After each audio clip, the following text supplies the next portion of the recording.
నమస్తే అండి. నేను డాక్టర్ రమణ్ రాజు, ఎండి ఆయుర్వేద పంచకర్మ స్పెషలిస్ట్, మెడి9 ఆయుర్వేద హాస్పిటల్. మనం ఈరోజు పెరాలసిస్ గురించి తెలుసుకుందాం.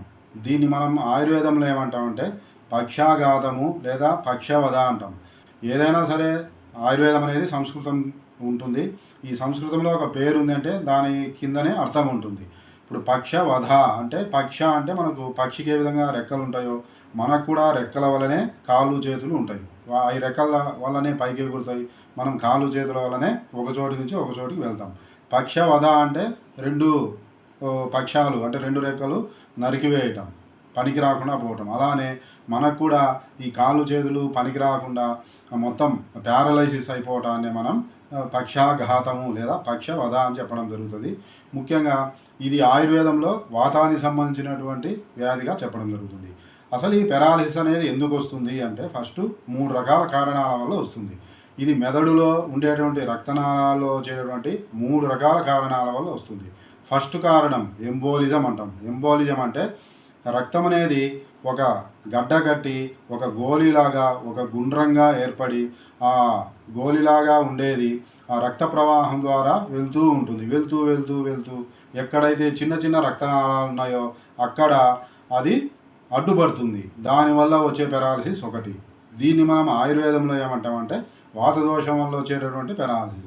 అదే పిత్త దోషం వల్ల వచ్చే పెరాలసిస్ ఎలా ఉంటుంది అంటే చాలామందికి మనకు బీపీ పెరగటం, ఆ బీపీ ఎప్పుడైతే పెరగటం వల్ల బ్లడ్ ప్రెషర్ పెరగటం వల్ల ఆ ప్రెషర్కు మనకు మెదడులో ఉండేటువంటి రక్తనాళాలు చిట్లుతాయి. చిట్లి రక్తం చిమ్మి అది చుట్టూ చేరి గడ్డగడుతుంది. దాన్నే మనం హెమరేజ్ అంటాం. ఇది పిత్తానికి సంబంధించిన దోషం వల్ల వచ్చేటటువంటి పెరాలసిస్. నెక్స్ట్ కఫానికి సంబంధించి వచ్చినటువంటి పెరాలసిస్ యొక్క లక్షణాలు ఏ విధంగా ఉంటాయంటే దీంట్లో ముఖ్యంగా రక్తనాళాల్లో కొలెస్ట్రాల్ పెరిగి ఈ ముఖ్యంగా ప్లేక్స్ ఆ కొలెస్ట్రాలే పెరిగి కొవ్వుతో ఒక పూతలాగా ఏర్పడి గట్టిపడి రక్త సరఫరాకు అంతరాయం కలుగుతుంది. దీని ద్వారా వచ్చేటి మన కఫానికి సంబంధించినటువంటి పెరాలసిస్గా మనం చెప్పడం జరుగుతుంది. ఈ విధంగా ఎవరికైనా 3 రకాలు వస్తుంది. అయితే ఈ లక్షణాలు కూడా వేరు వేరు ఉంటాయి. ఒకటి మనం ఇంతకుముందు అన్నాం వాతానికి సంబంధించిన పెరాలసిస్ ఎలా ఉంటుంది అంటే ముఖ్యంగా అది ఎంబోలిజం వల్ల వస్తుంది అని చెప్పినాం.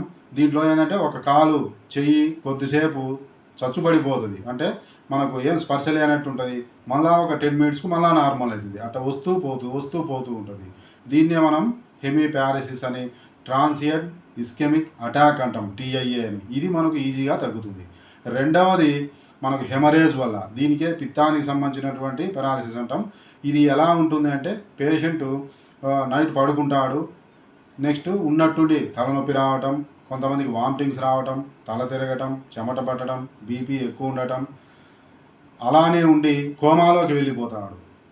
కొంతమందికి కొంతవరకు జ్ఞాపశక్తి ఉండి కాలు చేయి మనకు యూరిన్ కానీ మోషన్ కానీ వెళ్దామని చూస్తే చెయ్యి పనిచేయదు, కాలు పనిచేయదు, కోమాలోకి వెళ్తాడు. ఇది మనకు చాలా ప్రమాదకరం.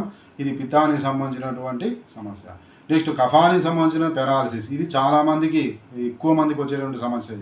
ఇది ఎలా ఉంటుందంటే నైట్ పడుకుంటాడు, ఉదయాన్నే మోషన్కి లేస్తే ఒక కాలు పనిచేయదు లేదా ఒక చెయ్యి పనిచేయదు. కానీ దీంట్లో జ్ఞాపశక్తి కోల్పోడు, కాన్షియస్లోనే ఉంటాడు. ఇది కూడా మనకి ఈజీగా తగ్గుతుంది. హెమరేజ్ వల్ల వచ్చింది కొంత కష్టం.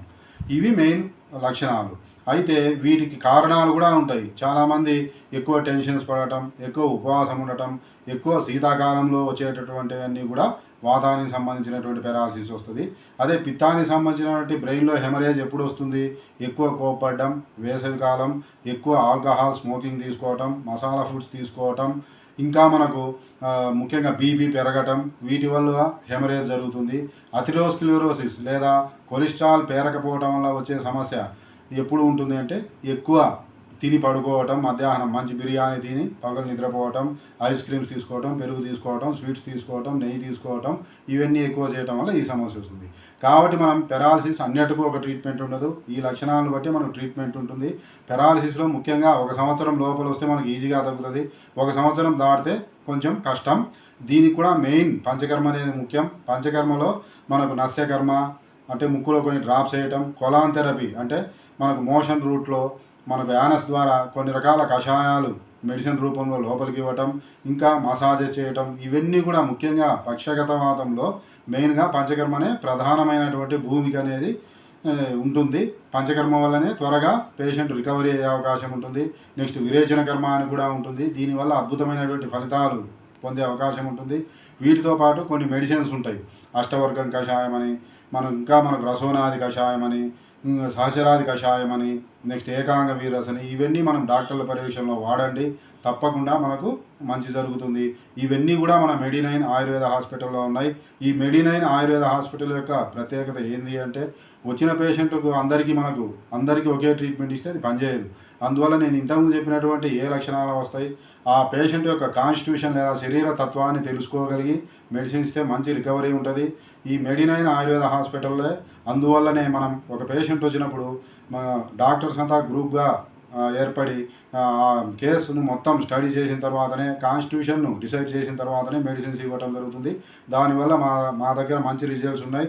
తప్పకుండా అందరూ కూడా ఈ అవకాశాన్ని సద్వినియోగం చేసుకోవాలని నేను ఆశిస్తున్నాను. నమస్కారం.